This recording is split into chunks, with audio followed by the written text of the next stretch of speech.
Le 29 janvier 2025, un événement majeur secoue le Sahel. Trois pays historiquement opposés annoncent une alliance militaire commune. Mais paradoxalement, près de 40% du territoire du Burkina Faso reste encore sous la pression constante des djihadistes. Ce contraste frappant soulève une question cruciale. Qu'est-ce que cette nouvelle coalition représente réellement dans un contexte aussi instable? Et dans ce climat de guerre permanente, comment Ibrahim Traoré, avec sa volonté de rompre avec l'ordre ancien, pourrait-il redéfinir l'avenir politique de l'Afrique de l'Ouest? Le Sahel, une région historiquement instable, se trouve à un carrefour critique. L'alliance des États du Sahel, menée par Ibrahim Traoré, marque un tournant décisif pour la sécurité de l'Afrique de l'Ouest. Cette coalition entre le Burkina Faso, le Mali et le Niger représente un effort de coopération sans précédent pour contrer la montée des djihadistes. Mais les enjeux sont énormes. Si l'alliance réussit, elle pourrait non seulement réduire la violence et renforcer la stabilité dans la région, mais aussi changer les dynamiques géopolitiques de l'Afrique de l'Ouest. Cependant, si cette coalition échoue, la région pourrait sombrer dans un chaos encore plus profond, avec des conséquences dramatiques pour les populations locales et la souveraineté des pays impliqués. Le défi pour Ibrahim Traoré et ses alliés est de maintenir l'unité et de naviguer entre les tensions internes et la pression des puissances extérieures. Quelle sera la voie choisie pour garantir la stabilité régionale? Le 29 janvier 2025, l'annonce de la formation de l'Alliance des États du Sahel a secoué la scène géopolitique de l'Afrique de l'Ouest. Cette coalition entre le Burkina Faso, le Mali et le Niger, trois pays aux trajectoires historiques opposées, a été forgée dans un contexte de crise intense. La menace djihadiste, qui pèse sur plus de 40% du territoire burkinabé, reste omniprésente. Les séparos. Les trois pays sont dans une situation de vulnérabilité extrême, avec des attaques simultanées frappant leurs frontières. Cependant, l'alliance se veut un signe de rupture avec l'ordre ancien. Ibrahim Traoré, président du Burkina Faso, a pris une décision audacieuse en rompant avec la CEDEAO et en cherchant à réduire la dépendance vis-à-vis des puissances extérieures, notamment la France. Son objectif est clair, sécuriser la région tout en affirmant une souveraineté accrue. Mais dans cette dynamique, la question demeure, cette rupture avec l'ancienne architecture régionale peut-elle garantir la stabilité et la sécurité à long terme? Les premiers succès militaires, comme la coordination des forces burkinabées, maliennes et nigériennes, semblent prometteurs, mais la véritable épreuve réside dans la capacité à maintenir cette cohésion face aux tensions politiques internes et aux défis extérieurs. Le chemin vers une coopération durable est semé d'embûches. Est-ce le début d'une nouvelle ère ou une tentative trop audacieuse face à une situation géopolitique complexe? Ibrahim Traoré, élu président du Burkina Faso en 2022, est rapidement devenu l'architecte principal de cette nouvelle dynamique dans le Sahel. Dès son accession au pouvoir, il a entrepris une série de réformes militaires pour renforcer l'armée burkinabé, un levier essentiel face à la menace djihadiste. Il a également pris des mesures pour repenser la gouvernance du pays, favorisant une autonomie stratégique par rapport à l'Occident.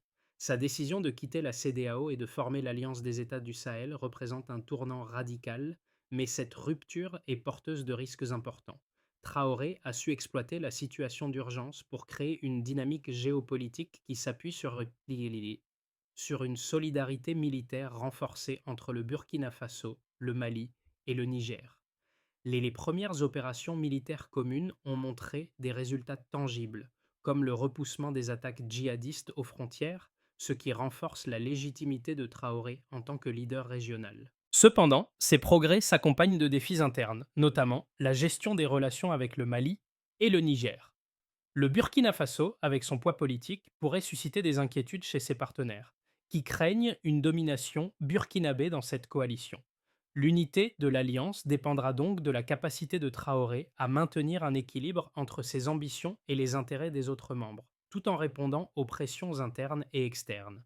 L'alliance des États du Sahel a vu le jour dans un contexte extrêmement tendu, marqué par des attaques djihadistes simultanées aux frontières du Burkina Faso, du Mali et du Niger. En 2020 en 2024, ces pays étaient déjà sous pression, chacun luttant individuellement contre la menace djihadiste, mais avec des résultats fragmentés et souvent inefficaces. Le Burkina Faso, sous la présidence d'Ibrahim Traoré, a décidé de franchir le pas et de rompre avec la CEDEAO, une organisation qu'il jugeait incapable d'endiguer la propagation des groupes armés dans la région. Au lieu de cela, il a proposé une alliance militaire régionale qui a été rapidement acceptée par le Mali et le Niger, deux autres pays confrontés à des défis similaires. Dès l'annonce de l'alliance le 29 janvier 2025, les forces militaires des trois pays ont commencé à intégrer leurs capacités de renseignement et leurs protocoles d'alerte, ce qui a permis une réactivité accrue face aux attaques djihadistes. Les premières victoires sont intervenues rapidement. Des offensives coordonnées entre les armées burkinabées et maliennes ont repoussé plusieurs attaques majeures, et la coopération renforcée a permis de sécuriser des corridors logistiques stratégiques, auparavant vulnérables aux embuscades. Ces résultats ont conforté l'idée que cette alliance, bien que naissante, pouvait offrir une réponse plus cohérente et plus rapide aux défis de la région. Cependant, ces succès préliminaires cachent des tensions internes, notamment entre les trois pays membres. Le Burkina Faso, en raison de sa position dominante, a suscité des inquiétudes sur la centralisation du pouvoir au sein de l'alliance, et ces préoccupations risquent de nuire à la cohésion future du groupe. La gestion de ces tensions internes sera cruciale pour l'avenir de l'alliance. Parallèlement, la pression extérieure, en particulier des puissances occidentales et de la CEDEAO, pourrait également compliquer la tâche. Si l'Alliance parvient à maintenir son unité et à approfondir ses succès militaires, elle pourrait non seulement redéfinir les relations de pouvoir dans la région, mais aussi offrir un modèle de coopération régionale face à la menace djihadiste. Le chemin reste semé d'embûches, et la véritable question est de savoir si ces premiers succès pourront être consolidés face aux défis internes et externes. Les premiers résultats mesurables de l'Alliance des États du Sahel sont encourageants, bien qu'encore fragiles. Pour évaluer l'efficacité de l'Alliance, on s'appuie généralement sur trois repères. La réduction des attaques djihadistes, la diminution des déplacements internes de la population et la sécurisation des corridors logistiques. La réduction des attaques djihadistes est un indicateur clé. Dans les 6 mois suivant la formation de l'Alliance, les zones frontalières, entre le Burkina Faso, le Mali et le Niger, qui étaient parmi les plus touchées, ont enregistré une diminution de 30% des incidents violents. Cette baisse est attribuée à l'amélioration de la coordination militaire entre les trois pays et à l'intégration de leurs systèmes de renseignement. Avant l'alliance, les réponses aux attaques étaient fragmentées et lentes, permettant aux groupes armés de frapper simultanément sur plusieurs fronts. Mais grâce à une architecture de commandement centralisée, les décisions sont désormais prises plus rapidement, réduisant ainsi les fenêtres d'opportunité pour les djihadistes. En ce qui concerne les déplacements internes, un autre indicateur clé, il y a eu une diminution de 20% dans les zones directement concernées par les opérations de l'Alliance. Avant janvier 2025, environ 1,5 million de personnes étaient déplacées à cause des violences. Grâce aux améliorations de la sécurité, plusieurs milliers de familles ont commencé à retourner dans leurs villages, notamment dans les régions où les forces de l'Alliance ont établi une présence militaire. Cette normalisation de la situation est un signe positif pour la population civile, même si elle reste précaire. En outre, la sécurisation des corridors logistiques a été un succès important. Avant l'Alliance, les routes commerciales étaient fréquemment attaquées, perturbant gravement l'approvisionnement en nourriture et en ressources essentielles. Avec l'intégration des forces aériennes combinées, des patrouilles mixtes ont permis de rouvrir plusieurs axes commerciaux, dont certains entre Ouagadougou et Bamako. Les statistiques montrent une amélioration de 15% du volume des échanges commerciaux dans les zones sécurisées, ce qui contribue à la stabilisation économique de certaines régions. Toutefois, bien que ces résultats soient prometteurs, ils doivent encore être consolidés face aux défis politiques internes et à l'implication croissante des puissances extérieures, comme la Russie et la Chine. Ces succès précoces montrent que l'Alliance a le potentiel de transformer la dynamique sécuritaire de la région, mais leur durabilité dépendra de la capacité à maintenir l'unité entre les membres et à faire face aux tensions internes. Le débat sur l'alliance des États du Sahel divise profondément les analystes et les décideurs politiques. D'un côté, certains soutiennent que cette alliance représente la meilleure réponse possible à la montée en puissance des groupes djihadistes dans le Sahel. Avant la formation de l'alliance, chaque pays luttait seul contre l'insurrection, ce qui limitait considérablement l'efficacité des actions entreprises.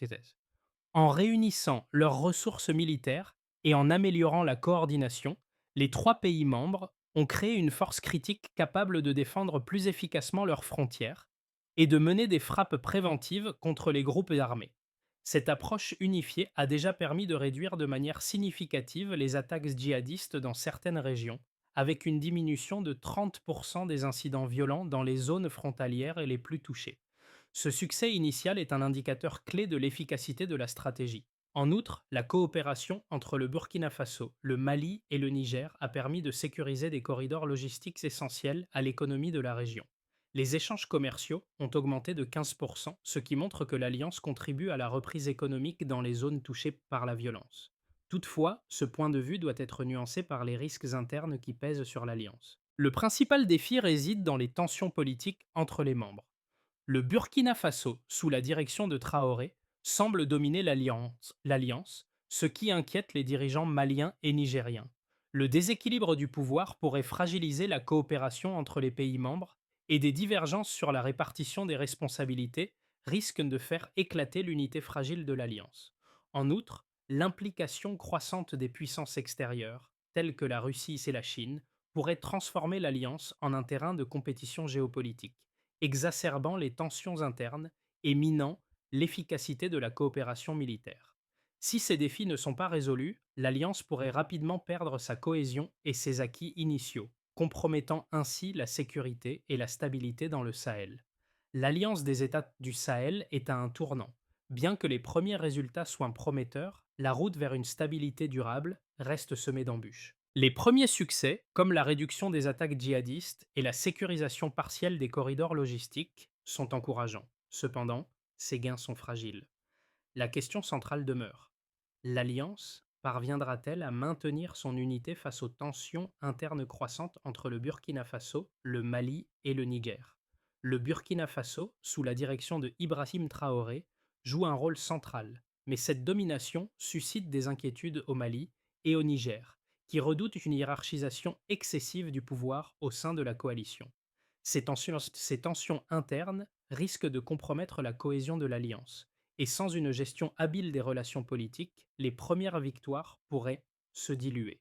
Parallèlement, la pression extérieure, notamment des puissances occidentales et de la CEDEAO, pourrait pousser les pays membres à reconsidérer leurs choix stratégiques.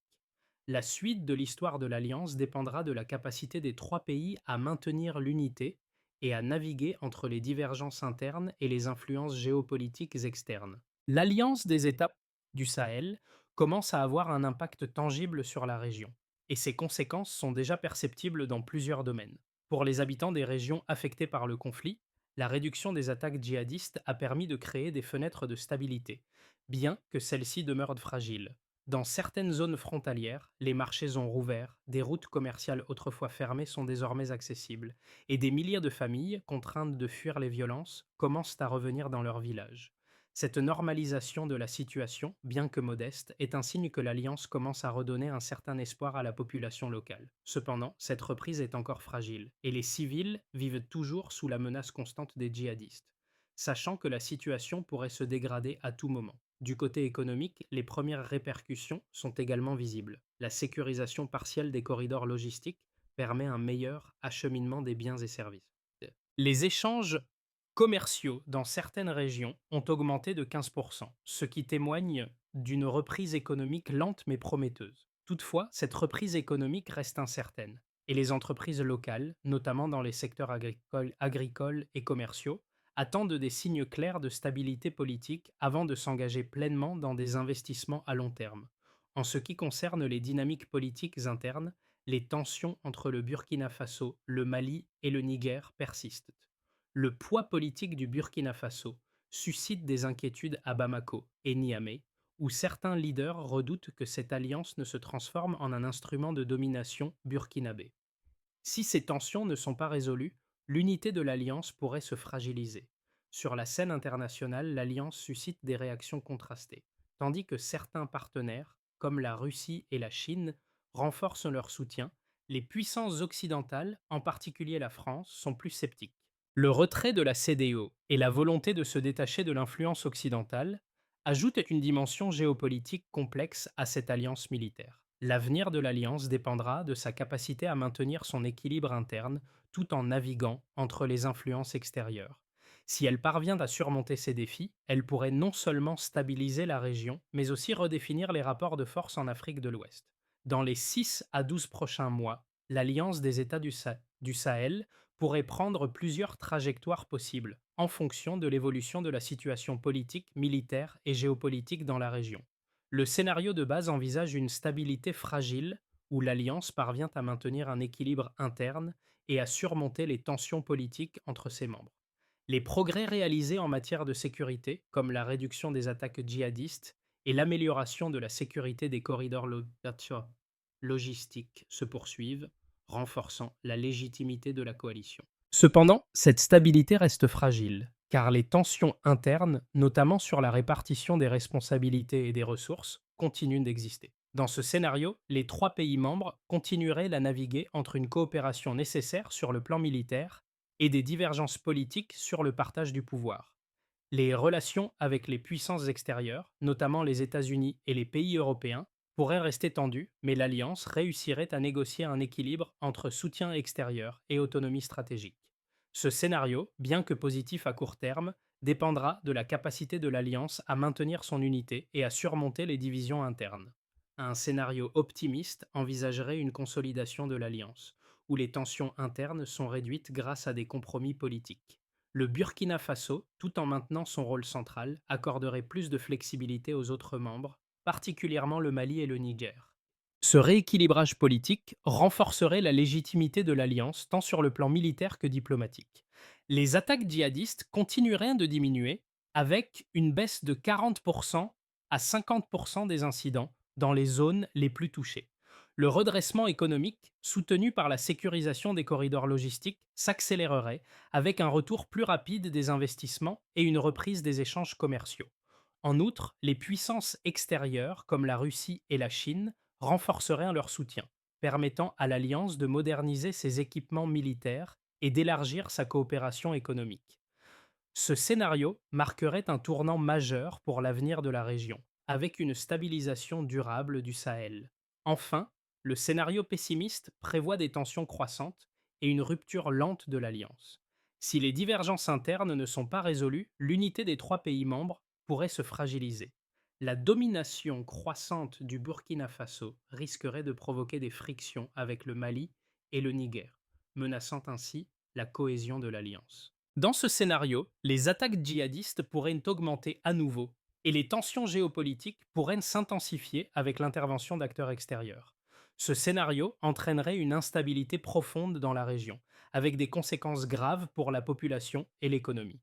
L'impact de l'Alliance des États du Sahel est bien plus que militaire ou diplomatique. Il touche directement la vie des citoyens dans la région. Pour de nombreuses personnes vivant dans les zones affectées par le conflit, la réduction des attaques djihadistes offre enfin une lueur d'espoir. Les marchés, autrefois fermés en raison de l'insécurité, ont rouvert et les communautés peuvent commencer à reconstruire leur vie. Des milliers de familles déplacées ont commencé à retourner dans leur village, un signe que la stabilité, même précaire, peut enfin être restaurée. Mais cette stabilité reste fragile. La menace djihadiste n'est jamais loin, et la population demeure sur le qui-vive, consciente que la situation peut se détériorer à tout moment. Le rôle de l'Alliance dans ce contexte est crucial. Les efforts pour sécuriser les corridors logistiques et garantir la libre circulation des biens ont déjà eu des effets positifs sur les économies locales. Cependant, pour que cette amélioration soit durable, il est impératif que l'Alliance surmonte les tensions internes et reste unie face aux défis géopolitiques. Les acteurs extérieurs, notamment les puissances comme la Russie et la Chine, pourraient jouer un rôle clé dans le soutien à cette initiative, mais leur influence pourrait également compliquer les choses. Pour les habitants du Sahel, l'issue de cette alliance déterminera leur avenir. Vont-ils pouvoir vivre dans une région stable, ou cette stabilité ne sera-t-elle qu'éphémère? La question est cruciale, et l'engagement de tous, des dirigeants régionaux aux citoyens ordinaires, sera essentiel pour garantir que la paix et la prospérité s'établissent véritablement dans cette partie du monde. Pour que l'Alliance des États du Sahel devienne un modèle de stabilité durable, plusieurs étapes clés doivent être franchies. D'abord, il s'agit à stabiliser la gouvernance interne de l'Alliance. Chaque pays membre doit désigner un représentant permanent au sein du commandement unifié avec un mandat clair et des mécanismes de prise de décision définis. Cela permettrait d'éviter les blocages politiques et de garantir une réponse rapide face à la menace djihadiste. L'indicateur clé pour mesurer le succès de cette étape serait le temps moyen nécessaire pour prendre une décision stratégique, avec l'objectif de réduire ce délai au minimum. Ensuite, il devient essentiel à unifier les protocoles de renseignement. Actuellement, chaque pays possède son propre système d'alerte et de collecte d'informations, ce qui ralentit la réactivité face aux attaques djihadistes. Une harmonisation des systèmes de renseignement permettrait une coordination plus rapide et une meilleure couverture des zones sensibles. Le succès de cette étape serait mesuré par le temps de réaction après une alerte, avec un objectif de réduction de ce délai à moins de 6 heures. Puis, l'enjeu est la sécurisation des axes logistiques majeurs, notamment les corridors commerciaux. Ces routes, souvent ciblées par les djihadistes, sont essentielles à la fois pour la circulation des biens et pour la stabilité économique de la région. Des patrouilles mixtes régulières et une surveillance aérienne continue seraient nécessaires pour protéger ces axes. L'indicateur de réussite de cette étape serait la diminution des embuscades et la réouverture progressive des marchés régionaux. Par ailleurs, il faut sur le développement des capacités locales. En formant des unités communautaires, encadrées par les armées nationales, on pourrait renforcer la stabilité territoriale. La coopération avec les autorités locales est essentielle pour garantir une présence sécuritaire durable et éviter les retours en arrière. Le succès de cette étape serait mesuré par la réduction des déplacements forcés dans les zones sécurisées, avec un objectif de baisse de 30% sur l'année. Enfin, il faudra aussi à renforcer l'équilibre politique entre les trois États membres. Le dialogue constant entre les chefs d'État, facilité par Ibrahim Traoré, est essentiel pour maintenir l'unité de l'Alliance et gérer les tensions politiques internes. Une répartition claire des responsabilités et des ressources permettra d'éviter les frustrations et de garantir une coopération harmonieuse. L'indicateur clé serait le nombre de décisions stratégiques prises sans opposition interne. Ibrahim Traoré, en devenant le principal architecte de l'Alliance des États du Sahel, incarne un tournant historique pour la région. Sa volonté de rompre avec l'ordre ancien et de réaffirmer la souveraineté du Sahel face aux puissances extérieures pourrait redéfinir l'avenir politique de l'Afrique de l'Ouest. Mais ce changement est fragile. Les premiers résultats sont là: des succès militaires, une réduction des attaques djihadistes et des retours progressifs à la stabilité pour les populations locales.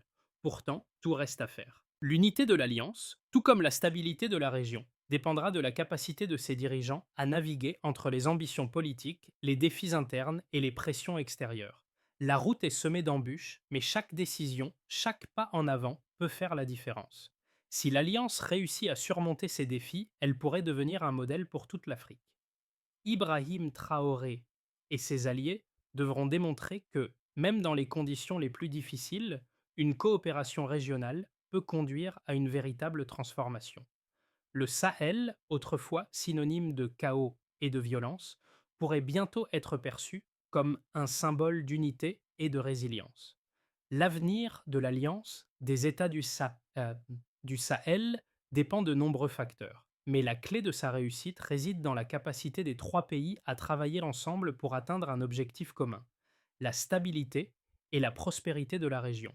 Chaque décision prise, chaque action d'entreprise peut contribuer à garantir un avenir plus sûr pour les habitants du Sahel. Mais cela ne peut se faire sans l'engagement de tous, des leaders politiques aux citoyens, en passant par les partenaires internationaux. Comment pouvons-nous soutenir cette transformation tout en respectant l'autonomie des nations du Sahel? La communauté internationale a un rôle à jouer, mais c'est avant tout aux pays de la région de tracer leur propre voie. L'histoire du Sahel se construit aujourd'hui. Vous, en tant qu'observateur, avez un rôle crucial à jouer. Comment pouvez-vous, à votre niveau, contribuer à un avenir plus serein pour cette région du monde? L'engagement collectif est la clé de la réussite. Quelles actions allez-vous entreprendre pour soutenir l'Alliance des États du Sahel et garantir un avenir plus stable pour l'Afrique de l'Ouest?